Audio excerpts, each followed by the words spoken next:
Clarity community. I'm Michali Friedman, and I'm going to be doing a live today on the topic of body image and body neutrality.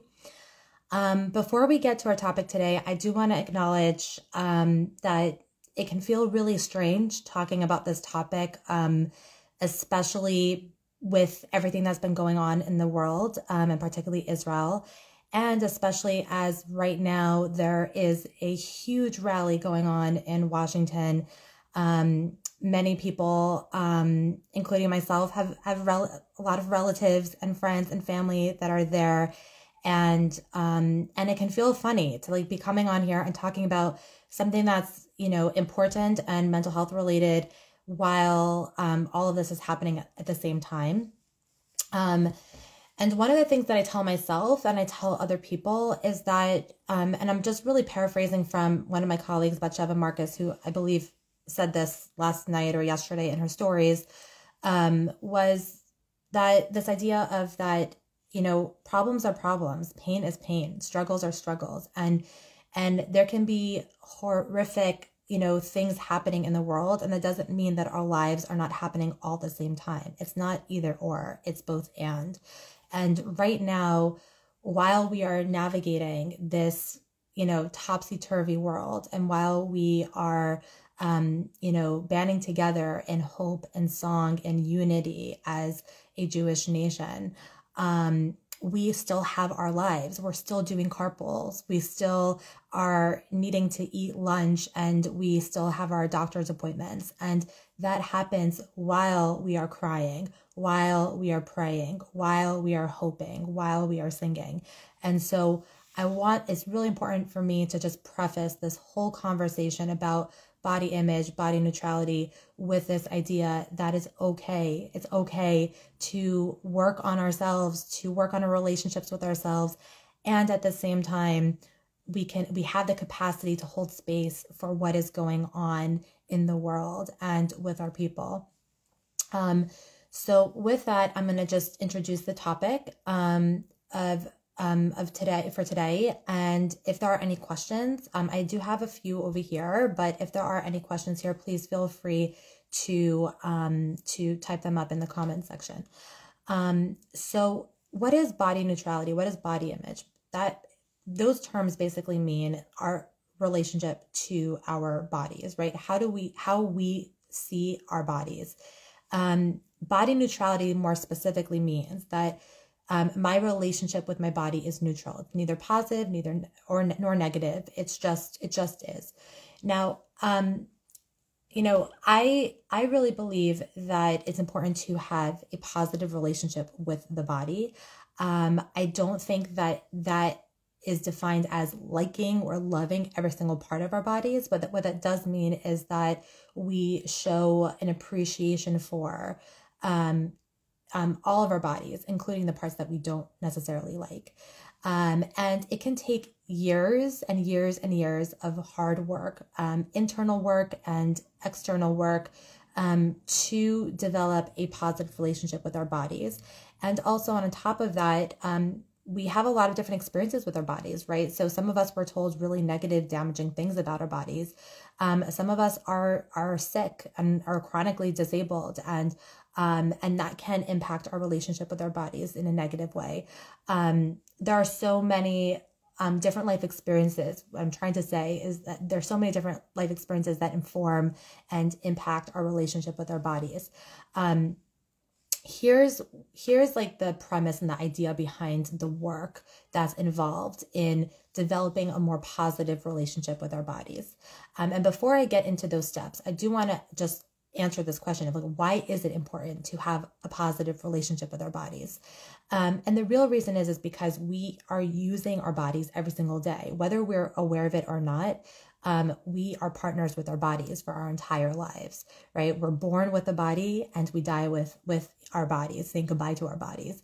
And so if our experience in our minds and our experience with our bodies on a day-to-day basis is negative, then that is going to impact what we're able to accomplish in our day. That's going to impact how much weight we're carrying, mental weight that we're carrying around with us. And that just makes our inner life experience feel good or feel bad. And that impacts how we feel overall in our entire lives. And so having a positive relationship with our body actually gives us this like lightness and this feeling of capability and empowerment, which we could all use in our lives.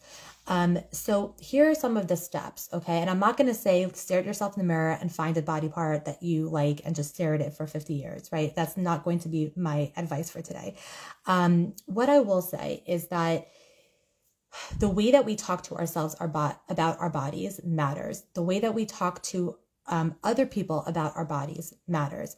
And so if what you're saying to yourself and to your body, whether it's just between you and yourself or with somebody else, is unkind, then you are not going to say that to yourself and to the other or to anyone else, right? And so what that looks like is, or what that sounds like is, if let's say I'm feeling bloated and so my clothes are not fitting me right, I'm feeling yucky about myself, right? So if I go to someone and say, oh, I'm so big, I can't, nothing fits me, I just like, I don't know what to do, this is so frustrating, I hate this, I hate my body, right? If I'm saying that to a friend of mine, if I'm saying that to myself, right, that's not very kind, right? Alternatively, what is kind is to say, oh, your bloated body, your poor tummy, what can I do to help your tummy feel better?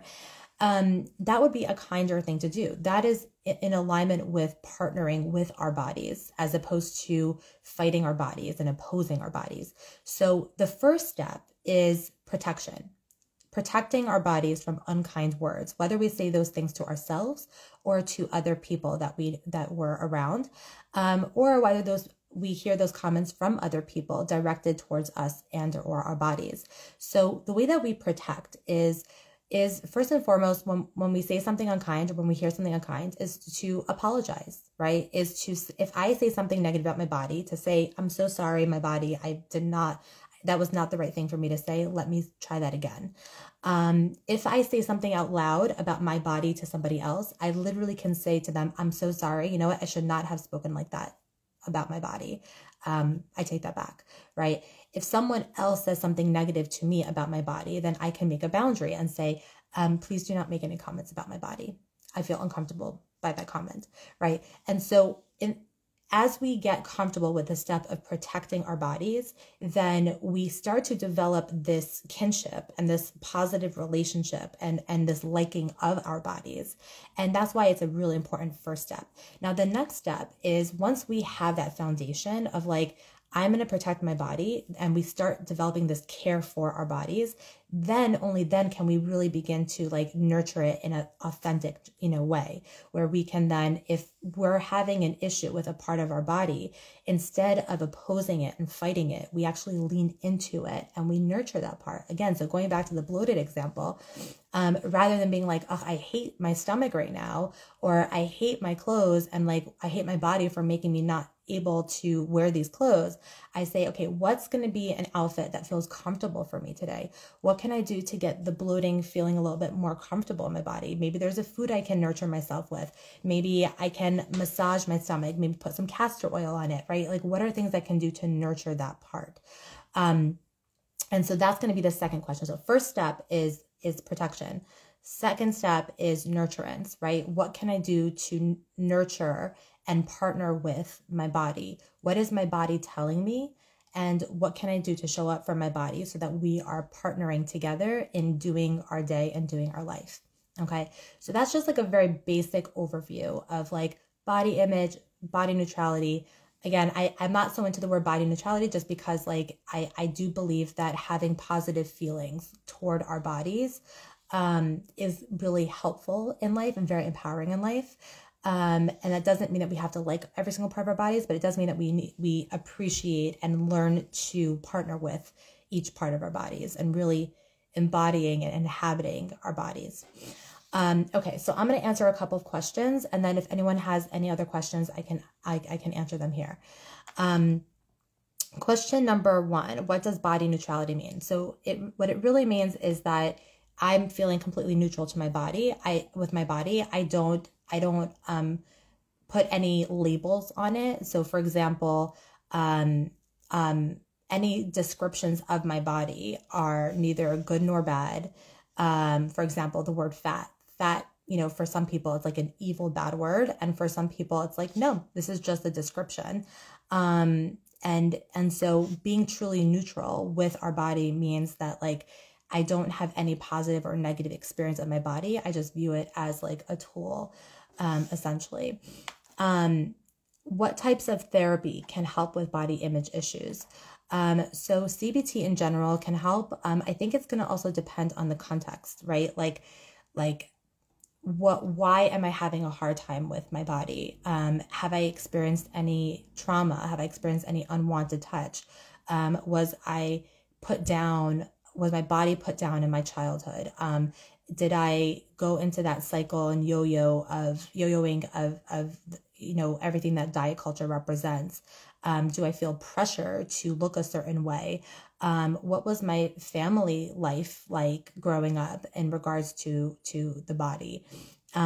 What is my relationship with my body? Do I have healthy eating habits? All of those answers to those questions are going to inform the kind of therapy that we go for in dealing with body image issues. So for example, if God forbid we experience unwanted touch, then trauma therapy would be the way to go.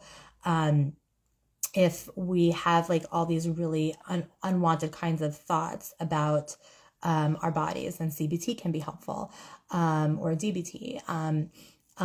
If it really comes down to like body dynamics in the family related to the body, then standard talk therapy can be helpful, or narrative therapy can be helpful, or different therapists who know differently body empowerment exercises, like that can be helpful. But there's really no right or wrong way to do it as long as it's aligned with what you're trying to accomplish, for your relationship with your body. The last question is it bad to like my body? Should I try to be more neutral? My answer is absolutely no. It's not bad to like your body. I think it's amazing that you like your body, and it's beautiful that you like your body, because this is the one body that you were given in your life. And what better way to go about living your life than to be, to be connected to your body in that way, and to feel like your mind and your body are in sync and together in doing what you want to do in life and achieving your goals. I don't think that you need to try to be more neutral. I think neutrality is really the step towards positivity. Neutrality is for people who don't have a healthy relationship with their bodies, who hate their bodies and are trying to learn how to feel more positively about their bodies. Oftentimes the step in between that is just getting to a place of neutrality, and then from there going to a more positive relationship with the body. So the fact that you're already there means don't change a thing. You're doing it right. And maybe you can share with people some of the things that you've done or you are doing, some habits that you have that are enabling you to have such a positive relationship with your body. But I think that kind of like in trauma treatment, this is a question I get a lot as a sex therapist, is like, can I do sex therapy if I've suffered from sexual trauma and I've never processed it? And I always say, and same thing also with like a sex addiction, that oftentimes people say, can I just jump from sex addiction work straight to sex therapy? And I say, you can. And at the same time, one of the things that can be helpful first is to neutralize the negative relationship that we have between ourselves and our sense of sexuality. And similarly, when we have such a negative experience of our bodies, it can be helpful to first just neutralize that before jumping into what can I do to create a positive association with my body or a positive association with sexuality, right? And that's why, by the way, standing in front of a mirror saying, I love my shoulder for 20 minutes won't work for people that have deep-rooted negative relationships with their bodies, because they're just going from negative to positive. We need that step in between where we're just neutralizing that feeling. So back to this question, 100%, it's amazing that you like your body. And if you're so inclined, please feel free to share some of the experiences that you had that contribute to you having such a positive relationship with your body. Alrighty, so that's it for today. I'm gonna sign off now, but thank you for everyone who joined. This live is going to be saved so that you can always refer back to it. And for those of you who are at the rally, thank you so much for showing up and supporting. And hopefully I will come back soon, and we'll hear good news.